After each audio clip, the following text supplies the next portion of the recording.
Hi, I'm Jerry Brainum, and today's question is a common question that I've seen on so many online forums and websites. Seems to be a lot of interest in this particular question, and hopefully I'll answer it for you now.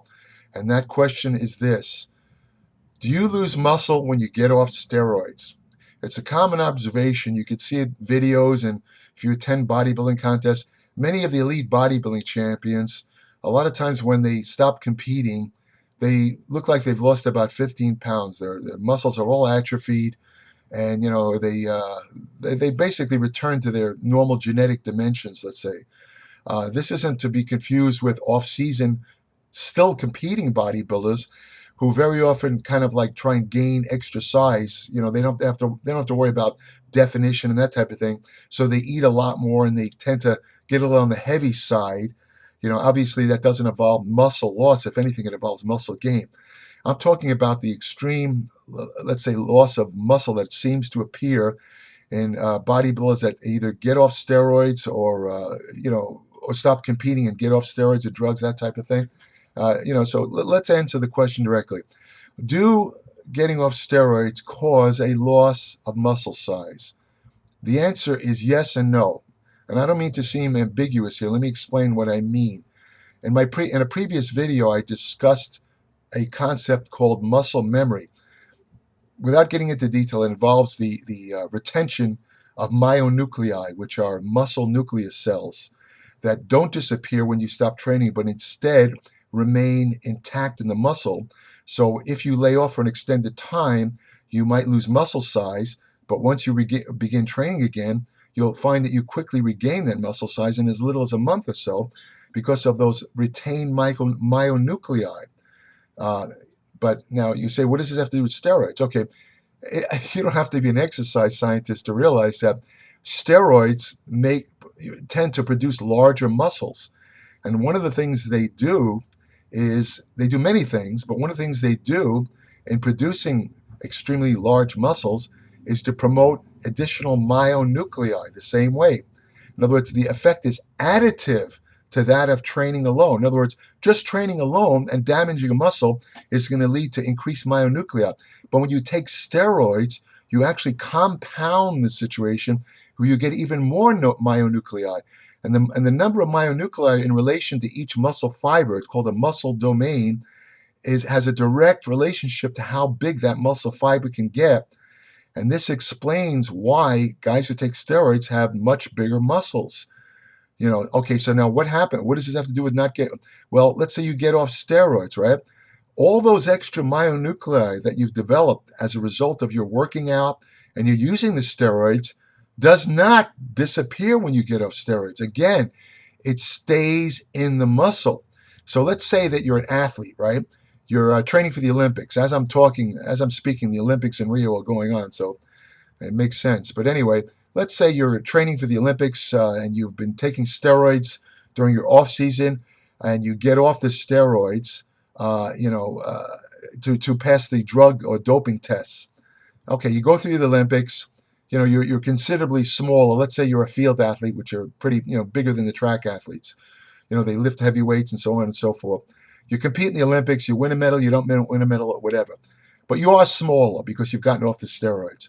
Now, when you go back, let's say you decide to take a layoff after the Olympics. You don't want to train for 6 months because you've trained so hard for those Olympics. You just don't want to train.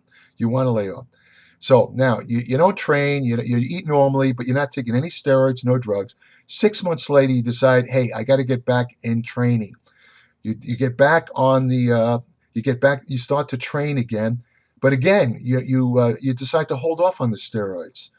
What's going to happen is, as soon as you begin training, now this is with no steroids, your muscles are going to, I'd say within about 4 to 6 weeks, will be nearly as big as they were when you were on the steroids. Again, why? Because those additional myonuclei, which you develop through the current combination of exercise and steroid use, remain in your muscles. So when you start working out, you send a signal to the dormant myonuclei, hey, bud, wake up. We need you to start working again. They start working again.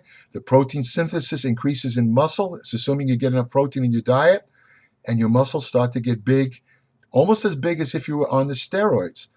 Of course, when you take the steroids, again, it's another additive effect. You'll get even bigger.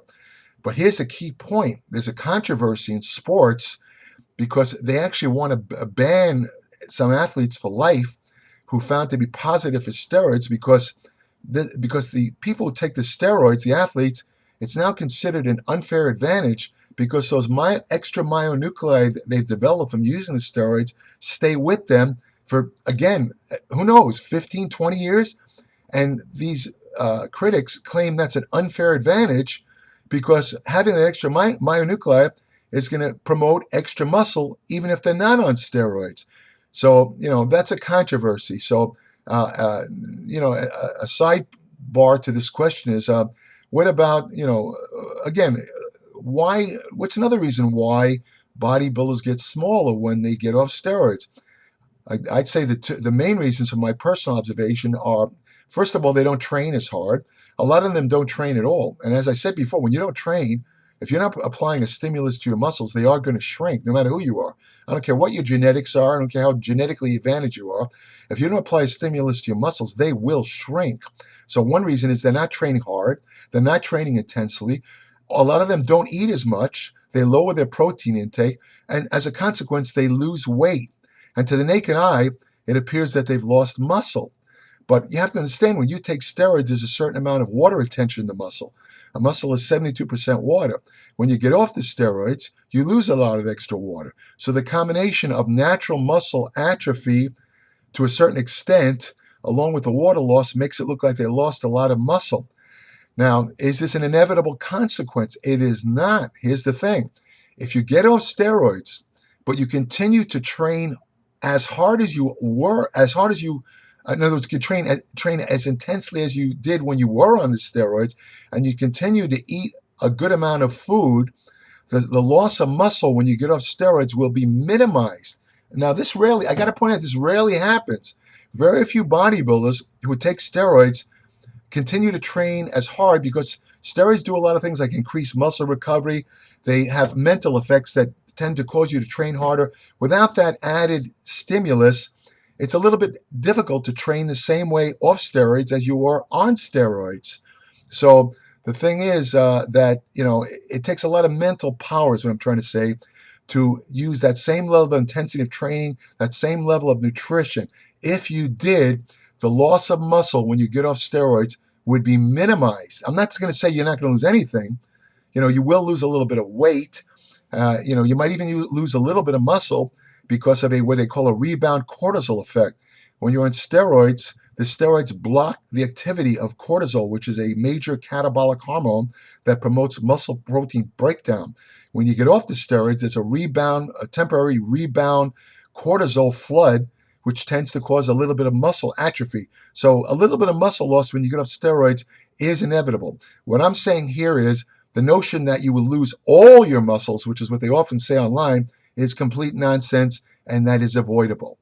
So if you want further information on this type of data, also on nutrition, exercise science, anti-aging, fat loss research, hormonal therapy, all at a cost of 33 cents a day, 40 to 50 pages a month, no ads, no bullshit, pure fact, written in simple English, no heavy technical terms. You don't need a science degree. So apply today to my Applied Metabolics newsletter. All your questions will be answered. Trust me. Take care. Steve is not around. I'm like, yo, I didn't put it away, bro. He's not cameras up. He comes down and yells at me. Just put away your fucking hands. Rubber plates, the whole thing, push it to the corner. Fucked up. Sometimes we have slobs in the gym. Usually they get 1 warning, 2 warnings, and 3 warnings, and they're out.